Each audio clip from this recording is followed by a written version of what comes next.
Magandang araw! Ngayon naman po ay ibigay po natin ang magiging game schedule nga sa PVL Invitational Conference 2025 na magaganap nga simula August 21 hanggang August 29, 2025. Ito po ay single round robin kung saan maghaharap-harap nga ang apat na teams na pasok sa semifinal sa PVL on Tour at syempre ang dalawang teams na inimbitahan galing sa Japan. Kaya bago ang lahat guys, nakikiusap naman po ako, huwag niyong kalimutan mag-like, comment, subscribe, and pa-hit notification bell para lagi po kayong updated sa mga banggang video about sa volleyball dito sa Pilipinas. Maraming salamat sa suporta. Well, maghaharap pa nga sa finals ang apat na teams, Battle for Bronze, ito nga ang Kremlin versus Signal, at Battle for Gold, PLDT versus Cherry Tigo na magaganap nga sa parating na August 17, 2025. At pagkatapos nga nito ay magsisimula na ang laban sa Invitational Conference kung saan kasali ang apat na teams sa pasok sa semifinals kalaban ng dalawa ding na team na talaga namang inimbitahan. Bali, 6 ang maghaharap-harap sa single round robin para sa inaasam-asam din na kampyonato ngayong PVL Invitational Conference 2025.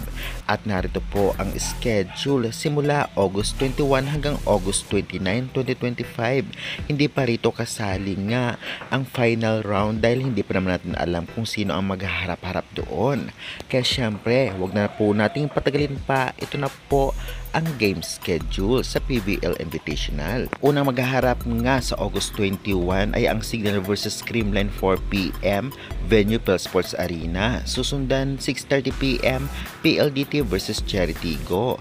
Samantalang sa August 23 naman, magaganap sa Pel Sports Arena din. Tapatan ng Kremlin versus Cherry Tigo, 1:30pm. Susundan naman ito 4pm na Kobe, Shinwa University versus Kurashiki Ablaze. At 6:30pm naman ay ang PLDT versus Signal. Syempre ang venue Pel Sports Arena. Samantalang sa August 25, Pel Sports Arena din ang venue. Unang magtatapatan ay ang Signal versus Kurashiki Ablaze 4pm. Samantalang susundan naman ito ng PLDT versus Kobe Shinwa University 6:30pm. Samantalang sa magaganap din na laban sa August 26, 4pm Kurashiki versus Cherry Tigo, Pel Sports Arena din. Susundan ito 6:30pm na Kobe Shinwa University versus Kremlin.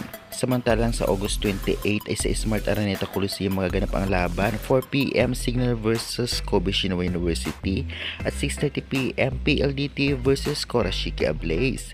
Samantalang sa August 29, Kobe Shinwa University versus Cherry Tigo 4pm at 6:30pm Kremlin versus Kurashiki Ablaze. Kaya naman syempre, suportahan natin ang sariling ating mga teams kagaya na lamang ng Kremlin, Signal, PLDT at syempre Cherry Tigo.